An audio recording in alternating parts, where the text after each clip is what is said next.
ایک صحابی نے عرض کیا حضور مجھے نصیحت فرمائیں۔ آپ صلی اللہ علیہ وسلم کا جواب ہم سب کے لیے، ہر شخص سمجھے میرے لیے، آپ نے کیا فرمایا؟ لا تغضب، غصے پہ قابو پاؤ، غصے پہ قابو پاؤ۔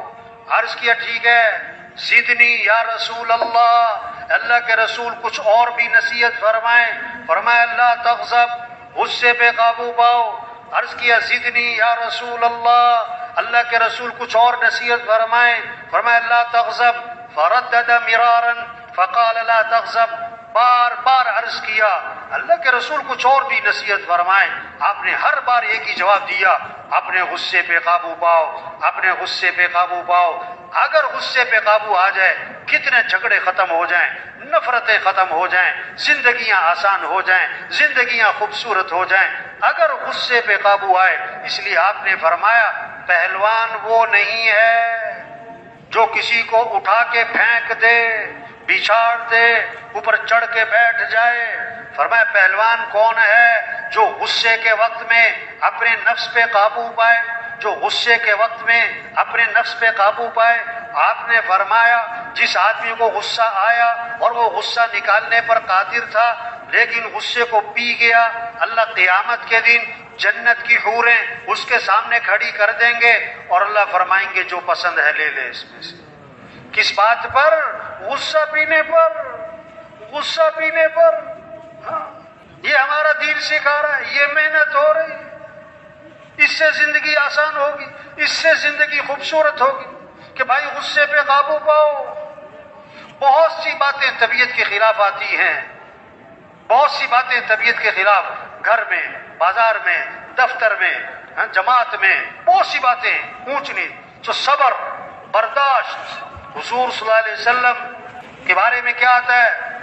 کان رسول اللہ صلی اللہ علیہ وسلم احسن الناس خلقا، کہ حضور صلی اللہ علیہ وسلم سارے انسانوں میں سب سے زیادہ اچھے اخلاق والے تھے۔ آپ صلی اللہ علیہ وسلم تشریف لے جا رہے ہیں، اللہ کے نبی جا رہے ہیں، آپ کے گلے میں چادر ہے، آپ کے گلے میں چادر ہے، اس کا کنارہ بہت موٹا ہے، اس کا کنارہ بہت موٹا ہے۔ ایک بدو آیا، ایک اعرابی آیا، اس نے آپ کی چادر کا کنارہ پکڑا اور زور سے کھینچا، جبزہ جبزۃ شدیدہ، زور سے کھینچا، اتنی زور سے کھینچا کہ وہ چادر آپ کی گردن پہ رگڑتی بھی گئی تو آپ کے گردن پہ اس کے نشانات واضح ہو گئے، آپ کی گردن پہ اس کے نشان پڑ گئے، اتنی زور سے کھینچا۔ اور آگے سے کیا کہتا ہے؟ مرلی من مال اللہ الذی عندک، جو اللہ نے آپ کو مال دیا اس میں سے مجھے بھی تو کچھ دے۔ یہ مانگنے کا انداز دیکھو اس کا۔ آپ تشریف لے جا رہے ہیں، آپ کی چادر کا کنارہ پکڑا، زور سے کھینچا، کنارہ اتنی زور سے رگڑ لگائی کہ آپ کی گردن پہ نشان پڑ گئے، اور آگے سے کہتا ہے مجھے کچھ دو، مجھے کچھ دو۔ اب اللہ کے نبی کا آگے سے رد عمل، آپ کا رد عمل کیا ہے؟ حدیث کے الفاظ ہیں فَالْتَفَتَ إِلَيْهِ فَضَحِكَ وَهُوَ، آپ نے یوں اس کی طرف التفات فرمایا اور آپ مسکرانے لگے، آپ مسکرانے لگے، واہ واہ۔ ہاں، اور صحابہ سے فرمایا اسے کچھ دے دو بھائی، اسے کچھ دے دو۔ کوئی غصہ نہیں، کوئی ناراضگی نہیں، کوئی ڈانٹ ڈپٹ نہیں، کوئی گھور کے دیکھا نہیں، کوئی منہ نہیں بنایا، بلکہ صاحب اس کو کچھ دے دو۔ واہ واہ، کیسی خوبصورت تعلیم دی ہے ہمیں۔ نمونہ کون ہے؟ کہ حضرت محمد صلی اللہ علیہ وسلم ہے۔ ہر چیز میں نبی کی اتباع کرنی ہے، نبی کا طریقہ دیکھنا ہے۔ آپ کے پاس ایک جنازہ لایا گیا، آپ کے پاس ایک جنازہ لایا گیا، آپ جنازہ پڑھنے کے لیے آگے ہوئے، حضرت عمر رضی اللہ عنہ ذرا جلالی طبیعت سامنے آ گئے کہ حضور اس کا جنازہ نہ پڑھائیں، اس کا جنازہ نہ پڑھائیں۔ کیوں بھائی؟ انہو رجل فاسق، یہ تو بڑا فاسق فاجر آدمی ہے، اس کا جنازہ مت پڑھائیں۔